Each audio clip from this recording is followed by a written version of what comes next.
안녕하세요. 미국 하단 데뷔하기의 소니아 한입니다.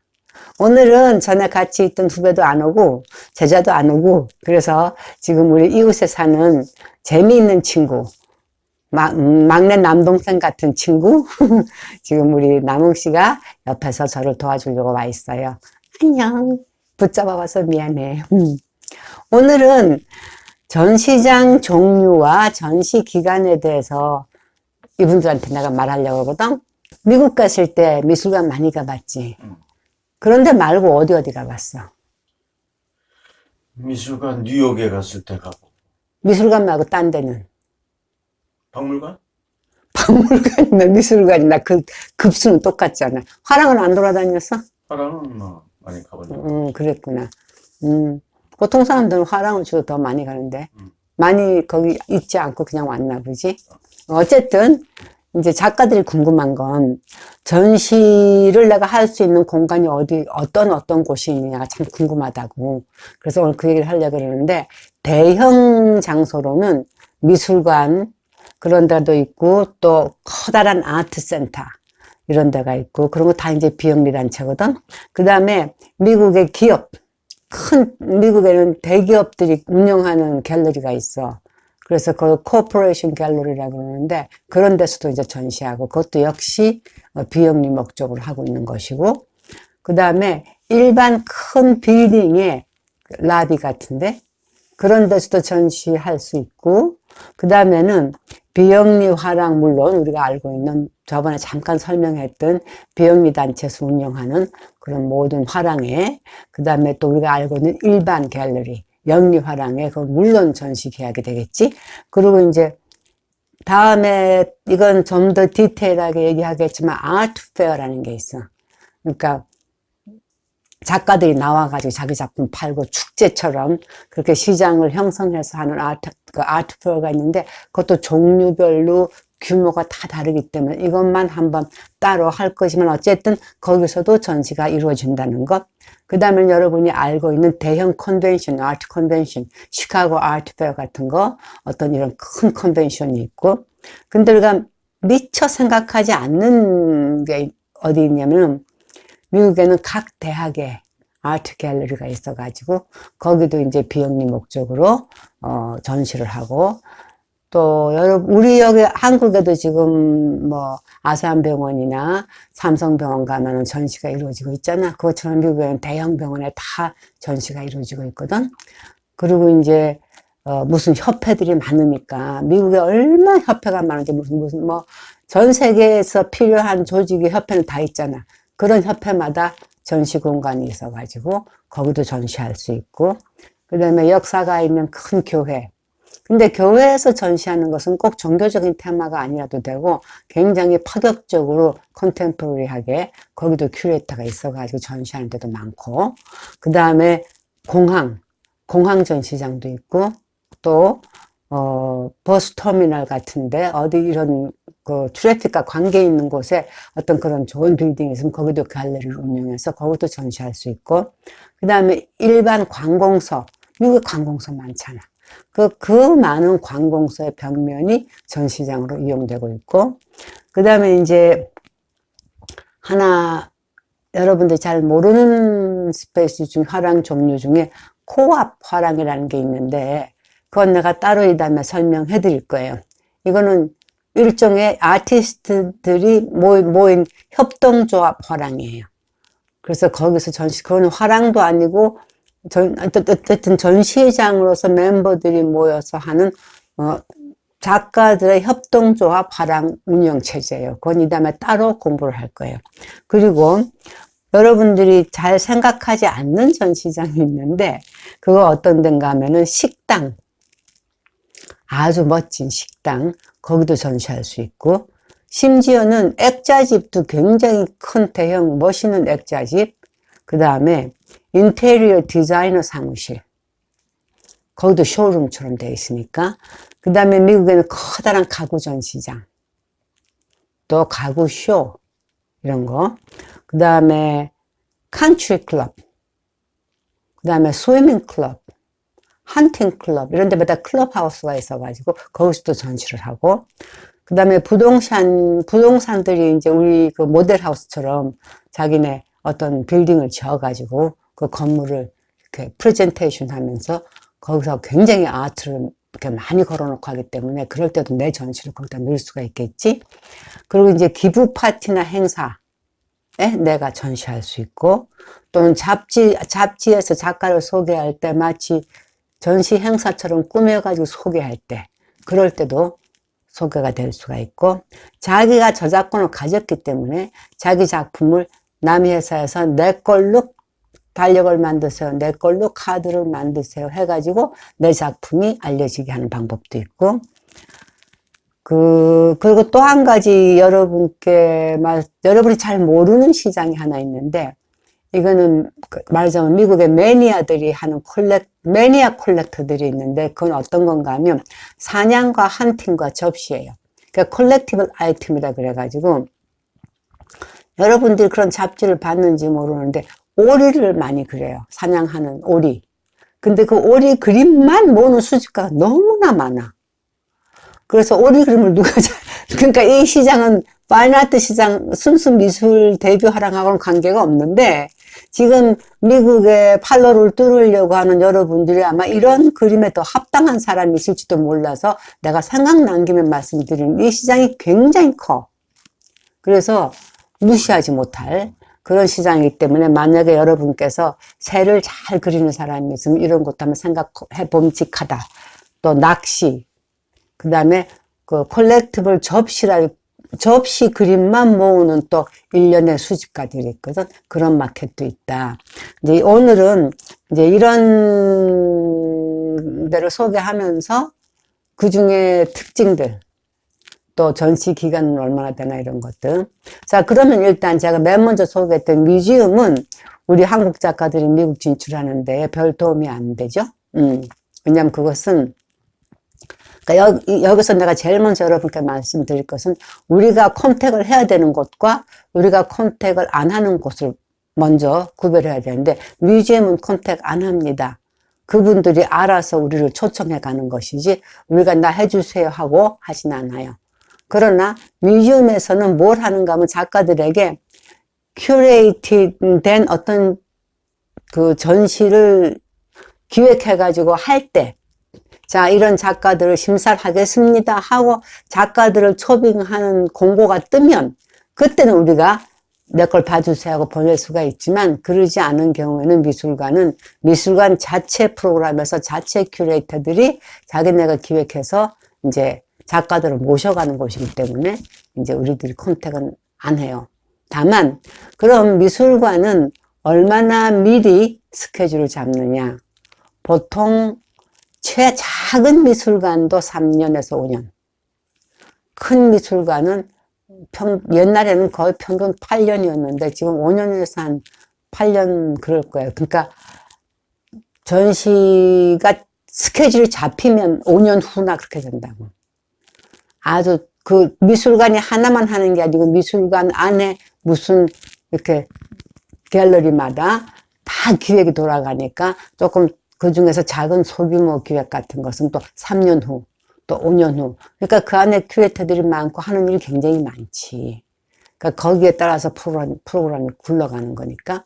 그래서 지금 우리나라 작가들이 알아야 될 것은, 우선 뮤지엄에는 내가 볼 일이 없다. 그림 보러 가서 우리가 공부하고 부러워하면서 나도 언젠가 저기에 초청되고 싶은 마음을 기르는 거, 이제 그게 우리가 이제 되게 하게 되겠죠? 그 다음에는 뮤지엄급 아트 센터가 있는데, 이것도 역시, 그러니까 예술 기금을 받아가지고, 또는 기업에서 그 후원금을 받아가지고, 또는 세금의 일부를 받아서 어떤 재단 차원에서, 미국에는 파운데이션 센터라는 게 있는데, 그것은 미국에는 모든 재단을 관리하는 데거든, 거기가. 그러면 예술 기금을 내놓는 기업이나 정부에서 하여튼 누군가가 후원을 하면 다 거기를 통해서 이게 걸러진다고. 배분되고, 기록되고, 거기서 모든 이제 그 행정이 이루어지는데, 그 아트 센터는 규모가 아주 각 지방에서 소도시의 작은 데서부터 아주 큰 데까지 있으니까 큰 데는 큰 데대로 작은 데는 작은 데대로 우리가 관련이 있는데 아주 큰 데 빼놓고 우리가 지금 한국에서 데뷔하려고 하는 사람들은 내가 비영리 단체가 굉장히 중요하다 그랬는데 바로 이 아트센터도 비영리 단체에서 운영하는 전시관이니까 규모를 잘 보고 될 수 있으면 작은 동네 작은 규모에서 시작해서 그 아트센터에서 하는 전시를 따라가서 거기서 했던 작가들의 이력을 보고 그런 쪽에다가 연락을 해서 내가 그쪽에 근데 나하고 연관을 맺도록 하는데 지난번에 내가 그 큐레이터 설명할 때 잠깐 했지만 작은 비영리 단체는 너무 작기 때문에 자체 큐레이터를 두지 않고 그때마다 다른 큐레이터들한테 전시 기획을 해주세요 해가지고 그 전시가 기획되기 때문에 우선 그렇긴 한데도 아트센터마다 성격이 있어. 그럼에도 불구하고 그러니까 큐레이터마다 자기네 그 전공 성격과 철학이 있듯이 아트센터도 자기네 성격과 철학이 있거든. 왜냐하면 그 아트센터가 처음 생길 때 우리는 이러한 역할을 하겠어. 우리는 이러한 목적으로 이 아트센터를 운영합니다. 라고 그 천명한 것이 있기 때문에 거기에 걸맞게 이것이 오퍼레이팅 되고 있으니까 우리가 그걸 잘 살펴가지고 내가 하고 있는 작품이 이 아트센터하고 맞을까? 아니면 저 아트센터하고 맞을까? 그런 걸 잘 살펴서 우리가 메일을 보내고 나를 거기에 좀 초청해 주세요 하고 컨택을 하는 그런 방법이 있을 수가 있는 거야. 그 다음에 아트센터들은 아주 작은 데는 우리가 이제 어프로치를 하면은 그걸 읽고 대답하는데 한 6개월에서 한 1년 작은 데는 걸리고 거기서 이제 한 2, 3개월 뭐 전시 내고 해가지고 픽스가 되면은 그때부터 보통 한 18개월 후에 18개월, 1년 반 내지 2년 후에 전시를 하게 되거든. 그런데 이제 조금 동네보다 큰, 그 한국으로 치면 어디라 그럴까? 강남구 아트센터 정도의 어떤 그 컨셉을 가졌을 때. 근데 그거보다 이제 커지면, 그 규모가 좀 더 커지면, 우리가 대답을 듣는데도 한 2년 걸리고, 전시가 잡히면 한 3년 후에 그 정도. 그보다 더 크면은 이제 점점 더 기약이 멀어지고 이제 그렇게 되는 거지. 자, 그렇게 되고 그 다음에 미국의 코퍼레이션 갤러리는 우리가 알고 있는 것과 조금 달리 미국은 기업이 아트에 굉장히 후원금도 많이 내고 돈을 투자를 하는데 그 이유는 세금 공제를 많이 받기 때문이야. 그러니까 우리나라에서 너 왜 기업들이 돈을 안 내지? 그건 약간 오해가 있다고. 우리나라도 세금 제도나 모든 시스템이 그렇게 더 공제가 잘 되고 그렇다면은 물론 기업도 많이 내겠지. 그러나 우리는 지금 기업이 예술에 후원할 적에는 사실 손실이 많이 가거든. 그러니까 많이 이렇게 낼 수가 없는 거지. 그래서 미국에는 그런 시스템이 잘 돼 있기 때문에 어쨌든 대기업은 아트에 많이 후원을 함으로써 자기네 이미지가 좋아지고 또한 미국 사회에서 아트라는 것은 큰 기업이면 큰 기업일수록 금융하고도 관계가 있고 또 자기네가 그것을 통해서 서로 교류하고 기업끼리 사업도 할 수 있는 베이스가 이 예술을 통해서 사실은 이 예술이 라비의 역할을 하면서 이루어지거든. 그러니까 오페라 하우스도 그렇게 해서 되는 거고 오케스트라도 그렇게 해서 되는 거고 아트도 그렇게 해서 일어나는 거고 아티스트는 우리가 아트만 잘하면 우리 세상이다 라고 생각할지 모르지만 사실은 그 비하인드에는 모든 기업들이 이 아트를 통해서 하기 위해서 연극도 오페라도 미술도 모든 것이다. 그것을 앞세워서 그러니까 봐봐요. 우리가 지금 남북 통일할 때 누가 왔다 갔다 해요? 공연단이 왔다 갔다 하잖아. 그지? 바로 그런 이유로 이 아트가 활성화되는데 그런 의미에서 이 코퍼레이션 갤러리는 굉장히 활성화돼서 서로 간의 교류를 위해서도 있지만 또 한 가지는 그 사람들이 내는 돈이 워낙 많기 때문에 이 전시가 굉장히 중요하기도 해요. 그래서 이력에 작가의 경력에 어떤 코퍼레이션 콜렉션에 내 작품이 들어갔다. 이것은 대단한 경력이 되는 거지. 그래서 우리가 이력서 쓸 때, 경력서 쓸 때 보면은 어디 콜렉션에 내 작품이 껴있다. 자, 그렇게 할 때, 그러면 이 콜렉션 할 때 우리하고는 무슨 상관이 있느냐? 이 코퍼레이션에서 콜렉션 할 때 누군가가 내가 이 작가 걸 사겠다고 결정해야 될 거 아니야. 그러니까 각 기업이 콜렉션을 하는데 그 콜렉션의 성격도 정하고, 그러니까 그 기업 안에는 기업 콜렉션의 성격을 정하고 투자 가치를 관장하는 큐레이터가 있고, 그러면 우리가 이 사람 작품을 콜렉팅하고 사서 가질 것이냐, 저걸 가질 것이냐 하는 데는 외부에 있는 평론가나 큐레이터나 또 대형 화랑들이 많이 기여를 한다고. 그 콜렉션 하는 것에. 말하자면 입김이 세게 들어가는 거지. 그래서, 우리가 보면은 이제, 우리 작가하고 큐레이터와 관계와 작가와 평론가의 관계와 작가와 전속 화랑과의 관계에서 한 가지 일어나는 일은 바로 이런 사람들이 우리를 콜렉션에 넣을 때 입김을 넣는다는 거야. 그러니까 우리가 관계가 있지. 그러면 한국에 사는 우리들은 미국 화단에 대비해가지고 이런 콜렉션에 들어갈 수 있을까? 들어갈 수 있어요. 어떻게 해서 들어갈 수 있는가 하면, 전속 화랑을 만날 때까지는 어렵지만, 여러분들이 아트 컨설턴트, 우리가 딜러 종류 조금 있으면 바로 배울 텐데, 그 딜러의 많은 종류 중에 아트 컨설턴트라고 하는 직업을 가진 분들, 그분들이 바로 아트 컨설턴트 중에는 여러 종류가 있는데 그냥 장사만 하는 사람이 있고, 그 다음에 호텔만 전문해서 호텔에만 그림을 까는 사람도 있고, 그 다음에는 그런 사람들은 주로 판화 막 이런 걸 하는 거지. 그 다음에는 아트 컨설턴트들이 또 뭐만 전공하는 사람이 있냐면, 일반 수집가들이 미술은 투자기 때문에 작품을 샀다가 값이 내려가면 안 되거든. 그러나 기왕에 내 돈 쓰는 거니까 내 취향에도 맞고 투자하기도 좋으면 좋잖아.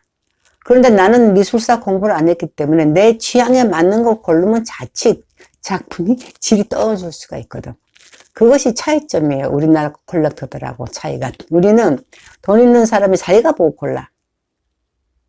화랑이 권하든가.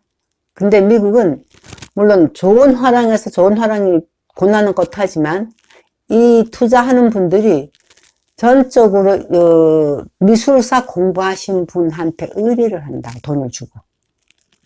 그러니까 내가 만약에 500만 원짜리 그림을 사겠다 그러면 기왕에 500만 원짜리를 사는데, 이 아트 컨설턴트 중에서 컬렉션을 돕는 컨설턴트들은 그분을 잘 보고, 저분의 취향이 이렇겠다 그러면 똑같은 500만 원짜리를 사는데 그분 취향에 맞는 것 중에서 투자 가치가 있을 만한 훌륭한 그림들을, 작품을 선별해 주는 거지. 그러면 그 퀄리티 안에서 내 입맛에 맞는 걸 고를 때 실패를 안 한다는 거거든. 근데 이 미술 작품은 값이 안 내려가야 되는 이유 그 증빙 중에 하나가, 만약에 내가 작품을 샀는데 무슨 일이 생겼어. 도둑이 훔쳐가가지고 내가 보험회사에서 그 작품 도둑 맞은 거를 좀 보상을 해주세요. 그럴 때 보통 1년에 25%가 올라간 걸로 쳐요. 근데 내가 옛날에 있을 때만 해도, 지금은 어떤 식으로 계산하는지 모르는데, 그거 한마디로 그게 무슨 증빙이냐면, 내가 옛날에 아트 품목을 샀으면 있으면 있을수록 값이 올라갔다고 가정을 하고 계산이 되는 거라고. 그러니까 아트를 사가지고 내려가면 안 되는 거예요. 그래서 내가 지난번에 그 작가의 가격과 그 시장의 시장과 가격이라는 것 잠깐 말씀드렸지만, 작가의 작품을 샀는데 그 작품이 내려가면은 안 되기 때문에 저번에 말씀드렸잖아요. 작가가 가격이 올리는 것은 너무나 위험한 것이다. 그러니까 미국 작가들은 제일 무서운 게 내 작품 가격이 올라가는 것이다. 올렸다가 안 팔리면 나는 아무데도 누구도 딜러가 안 받아주고 나는 갈 데가 없다. 나는 망한 작가가 된다. 그렇게 말씀드린 이유를 알겠죠, 지금. 그래서 이 콜렉터들은 물건에 투자를 하는 것이고, 물론 우리가 아트가 좋아서 소장하지만 이건 어디까지나 투자예요.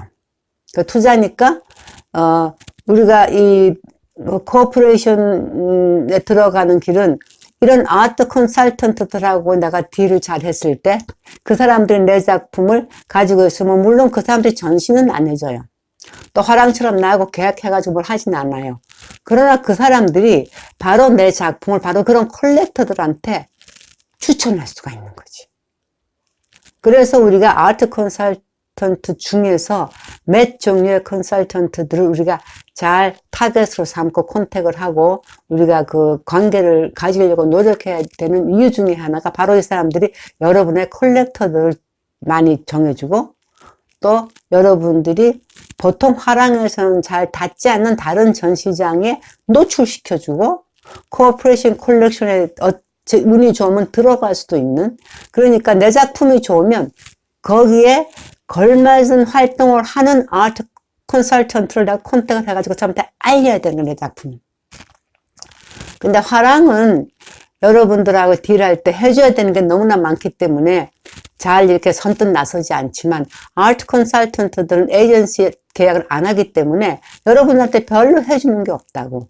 그래서 그렇게 까다롭지 않고 여러분 작품만 좋으면 거래 관계를 성립을 시켜주니까 또 그것도 이점이거든. 아트 컨설턴트하고는 그런 거래 관계가 오히려 더 쉽게 생겨날 수 있기 때문에 그런 것을 여러분들이 앞으로 그 실무를 잘 배우면 여러분들이 한국에 앉아서도 얼마든지 그런 컬렉션에 들어갈 기회가 있다. 오늘 그걸 말씀드리고요. 여러분이 내용이 마음에 드셨으면 좋아요 눌러주시고 꼭 구독 버튼을 눌러주세요. 감사합니다. 또 만나요. 안녕.